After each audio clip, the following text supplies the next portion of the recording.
Hello, everyone. Welcome to Life According to a Gay Pentecostal Republican. And greetings from J Ray Music. I'm your host, J Ray. Um, and I do apologize. It's been forever since I've posted a video. I was not expecting it to take this long for a new one, but had a lot of things going on over the last couple years. Uh, One thing is, as you can see, I don't have my hookah. Instead, I have one of these. It's a e-cig box, and I've also, since I've switched to one of these, I have started my own juice company, along with one of my friends, called Vape Mercs, and we're sold in about 6 different stores now across Indiana and Kentucky.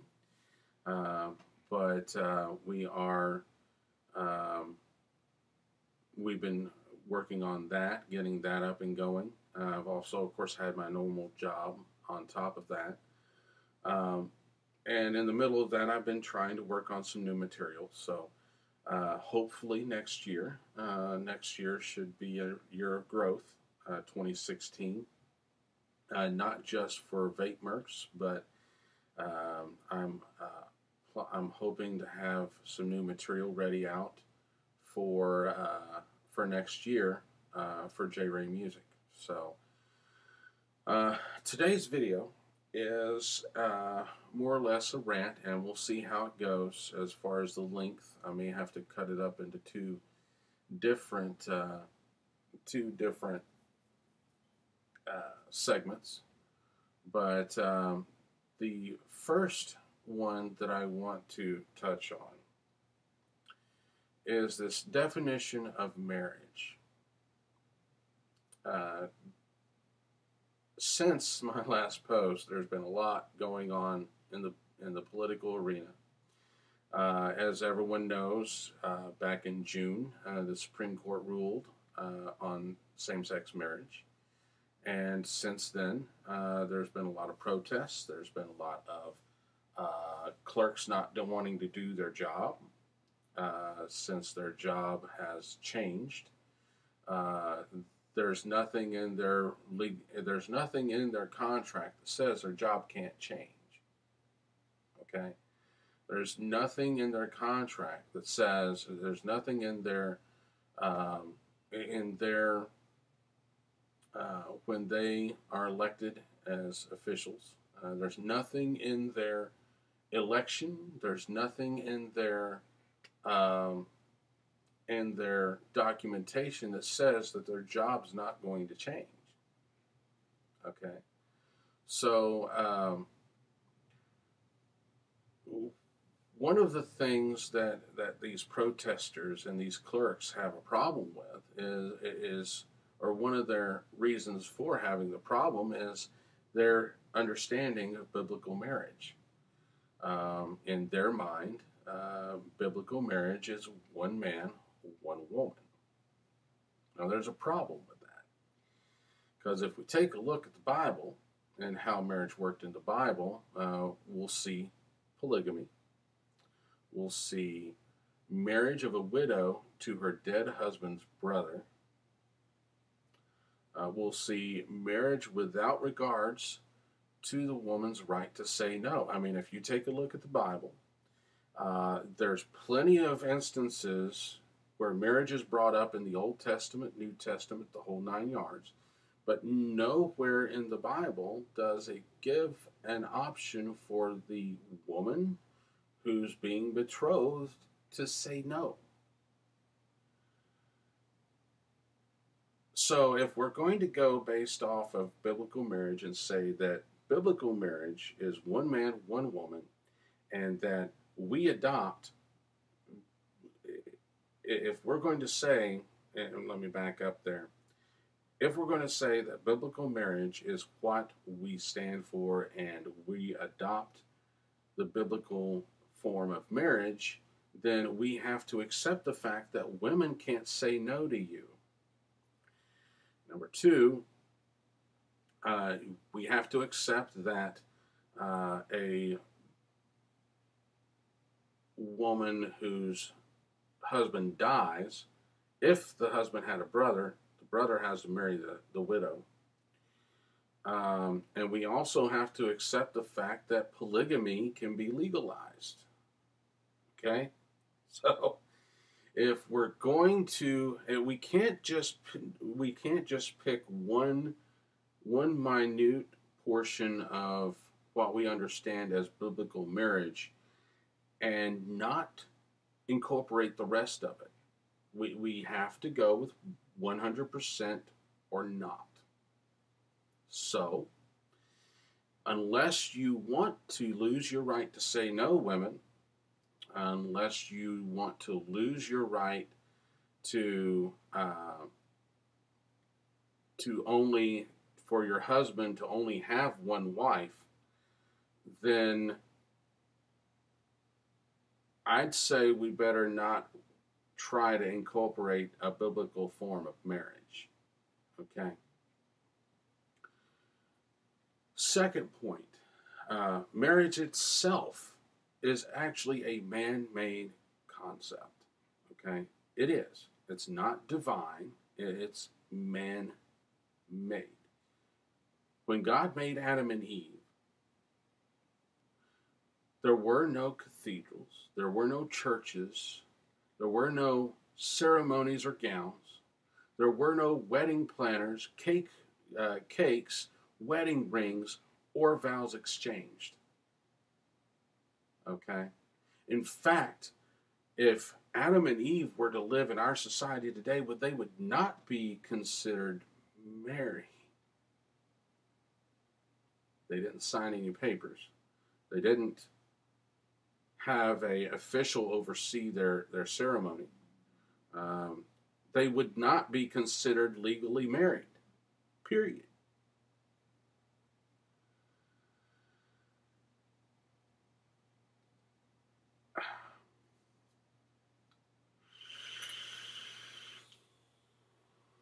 The third point.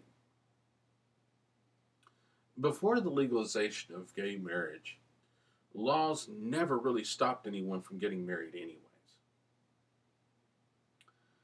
I mean, the only thing it really hindered was the recognition of a gay marriage for legal reasons. Had America not legalized gay marriage, gays would have still gotten married as they had for centuries. They would have just not been recognized as a legal contract.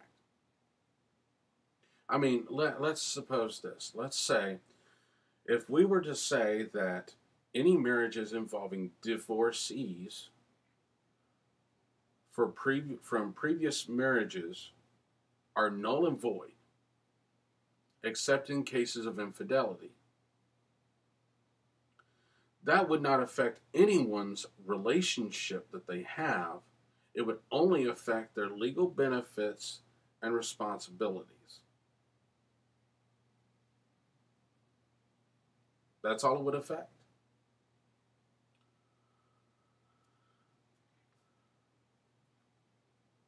Fourth point. So, when the church allowed the government, many decades ago, when the church allowed the government to decide the legal requirements, benefits, and responsibilities of marriage, they gave up the rights to control the how, the when, and the who for marriage. It became a government institution and ceased to be a faith-based institution.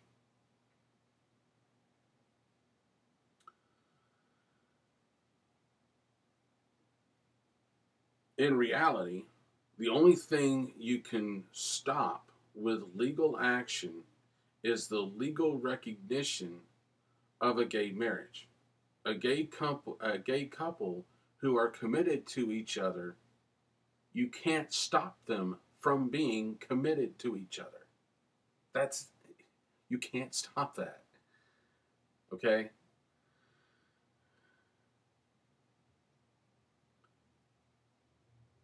Next point, what people are really trying to do by protesting gay marriage is to force adherence to their religious views. Now, the last that I knew, we have to choose Christ of our own free will. Christ never forced anyone to obey him. He never twisted anybody's arm. He never passed legalization on something or denied legalization of anything. Okay? When we come to Christ, or when we choose to follow Christ, it is of our own free will.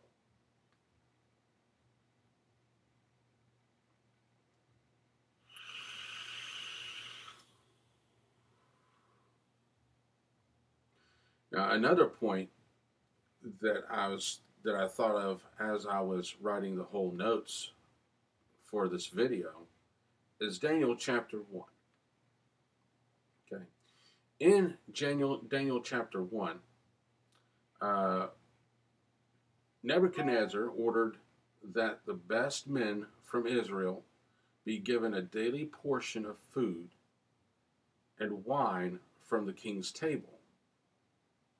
Okay. Now, Daniel pleaded for permission for him to abstain from eating from the king's table. Now, the few things he did not do is he did not protest, nor did he try to rally all of Israel to protest.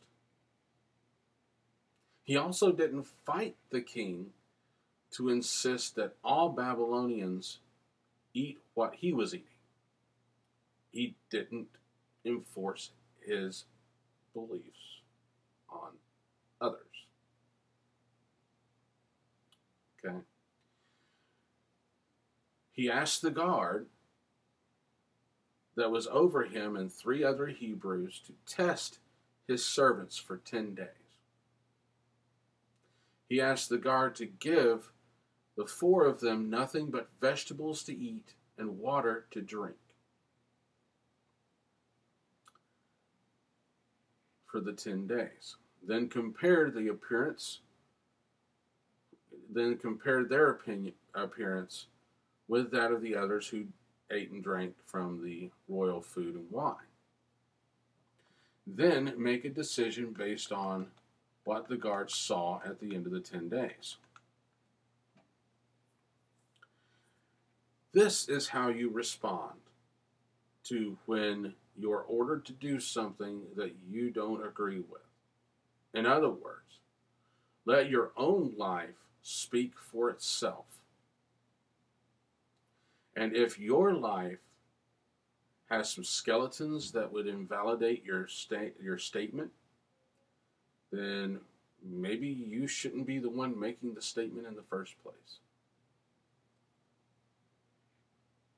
Daniel was perfectly willing to honor whatever decision the guard made at the end of the 10 days. He had no idea the outcome. I mean, he had faith that them eating the vegetables and water was going to be better than the king's food and wine. But he did not. He was fully prepared to honor whatever the decision was. Okay? So, when Daniel, of course, the story goes that after the 10 days, the guards saw the difference in the 4 Hebrew children versus the 4 Hebrew men versus the rest of his servants. And so he took the rest of the royal food and wine from his other servants and gave them the vegetables and water as well.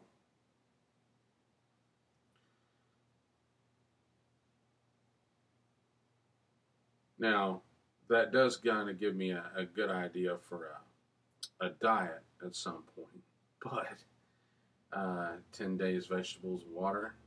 Um, but you get what I'm saying.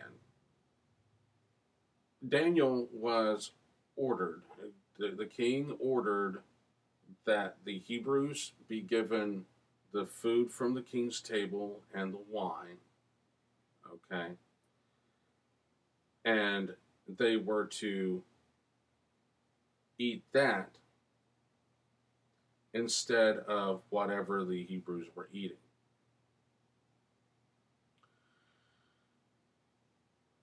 Instead of protesting, Daniel simply put a challenge out. He challenged the,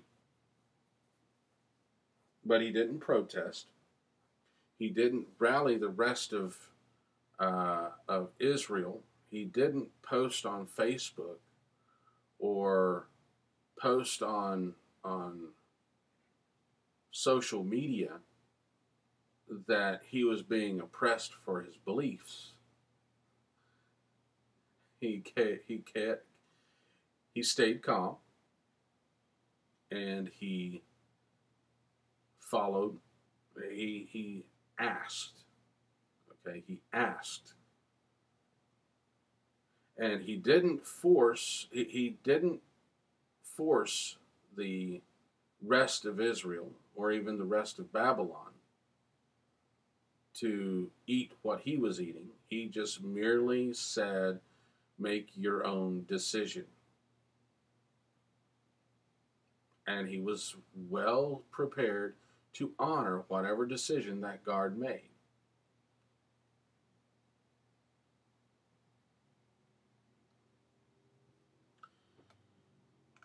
Now, the next segment here. So that's all I had to say about biblical marriage. Biblical marriage is man-made marriage, is what it is. Marriage, period, is a man-made concept. Okay? Next segment. And this one is very sombering. Gun control.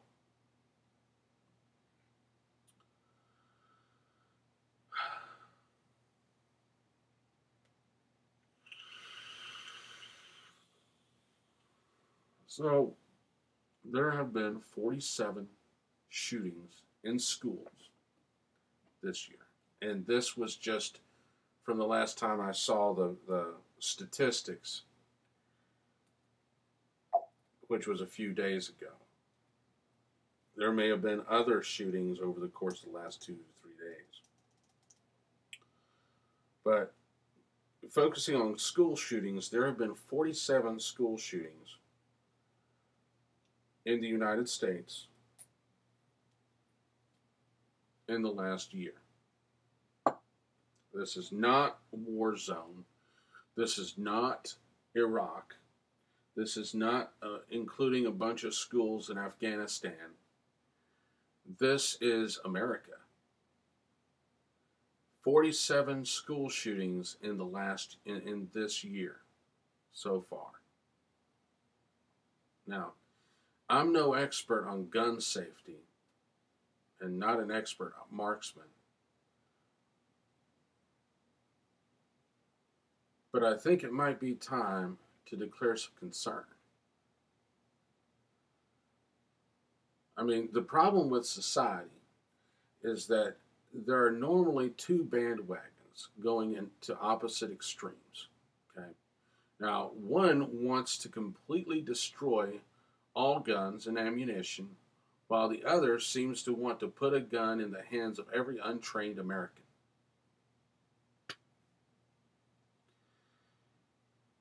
The problem with the first bandwagon is that it won't be protected. They also seem to forget that anyone with a rudimentary understanding of how a gun works can just go online and make their own, or make something far worse.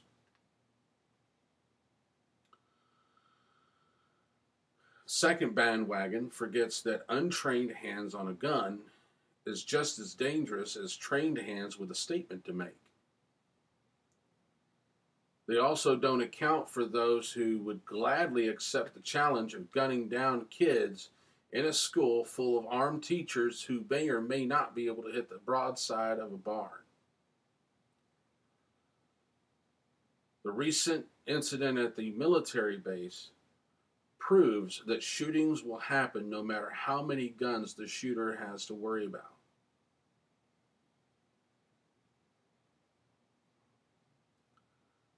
So, what do we do?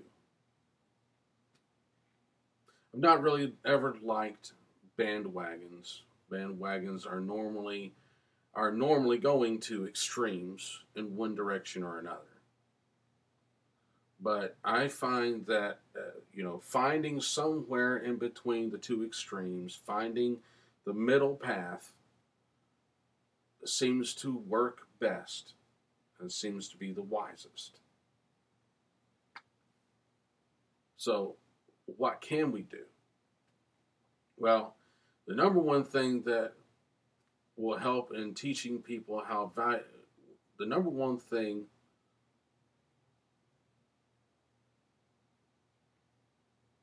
that will help is teaching people how valuable every life is. And that there's never a reason to take someone's life. This needs to be drilled in the minds of the next generation starting now. At school, at home, in church, on the ball field, and in Hollywood. If we ever hope to make our next generation a better one than the current one, the value of every gay life, straight life, male life, female life, trans life, white life, black life, atheist life, Christian life, Muslim life has to be ingrained in the minds and hearts of today's children. Another thing that will help is to not have children of 12 knowing how to headshot a human being.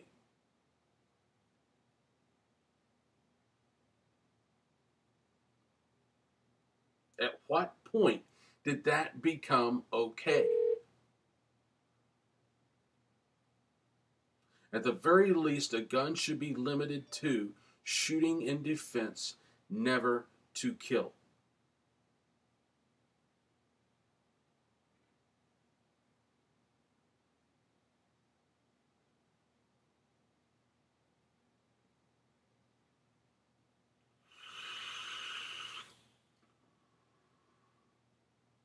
But that's something that will reflect on long term.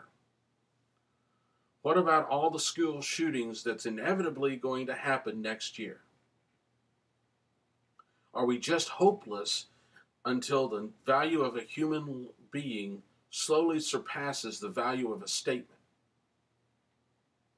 Well, there is one thing that all these shootings had in common.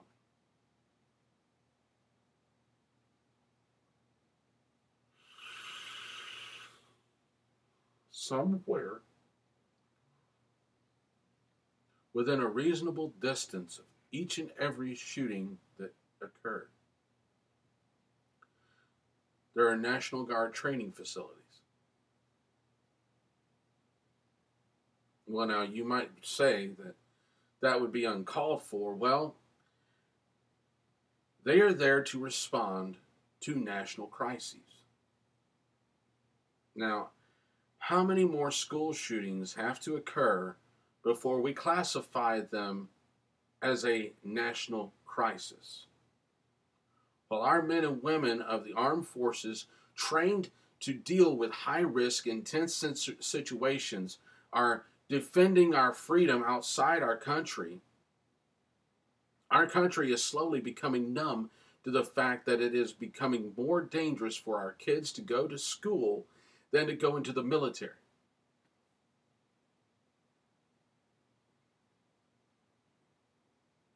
Instead of our armed forces defending our freedom to destroy ourselves, maybe it's time we respond to the domestic threats that we don't currently seem to have an answer for. I mean, for example, one or two National Guards at every school in the United States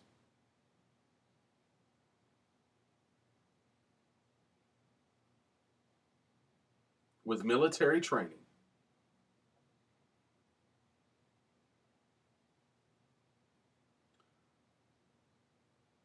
might be enough may be enough a deterrent to save a few kids.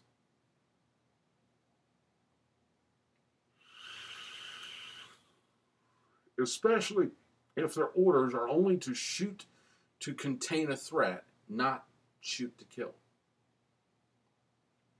I mean, I don't know about you, but if I'm going to go and make a statement with a gun, I would rather be killed on the spot than to live through it and get my kneecap blown off.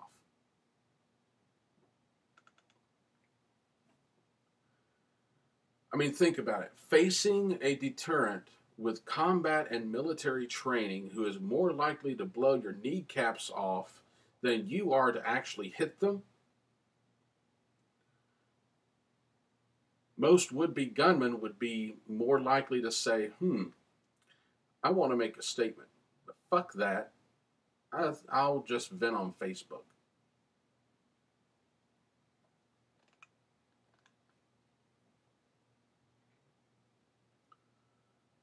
Now, this is just an idea. You know, I'm not saying that it's the best idea, but I'm saying it's better than sitting on our hands and doing nothing. Saying, oh, well, shit happens. At what point is a kid having to worry about whether they're going to get gunned down at school? At what point is that okay to classify under, oh, well, shit happens? It's what is freaking wrong with this country?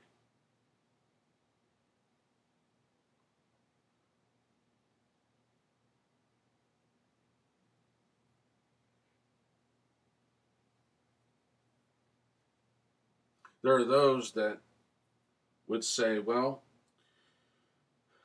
Sweden has guns in everybody's hands. And that might be true. But they had that system started a long time ago.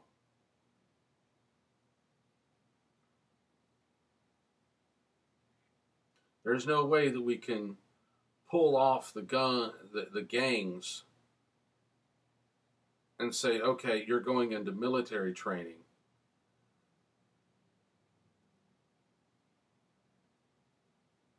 If we're going to do that, then we need to start that with the current generation, with the next generation, with our kids in school. But again, that's not going to solve the problem of all the inevitable school shootings that's going to happen next year.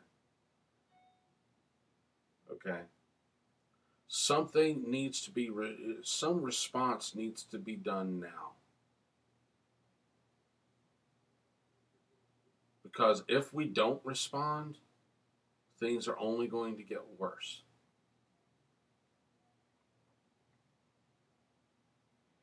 Mark my words, there might be 47 shootings this year so far. But if we don't respond, it's going to get worse.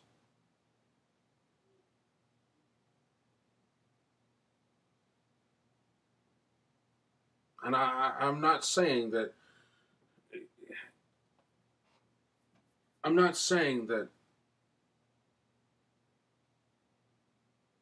we need to take drastic action. We just need to take some action. Making it harder for people to get guns isn't going to work. Because again, as I mentioned, you take everybody's guns away. All it takes is rudimentary understanding of how a gun works. And they can look online and find something to build far worse. At least ways with the gun makers that we have, at least ways there is a consistency. At least ways there is an expectation of how they work. At least ways they have limitations.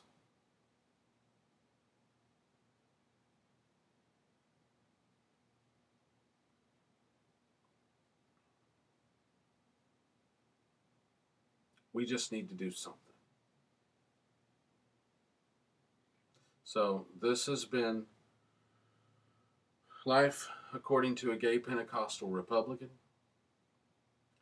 I hope that I've uh, I've said some things that'll make people think. Um,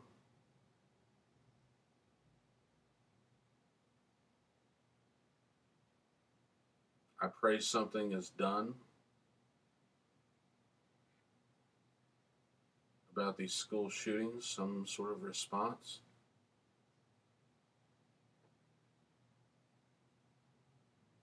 Because if we don't, we're just going to get so numb that we won't even care if it's our own kids that get killed.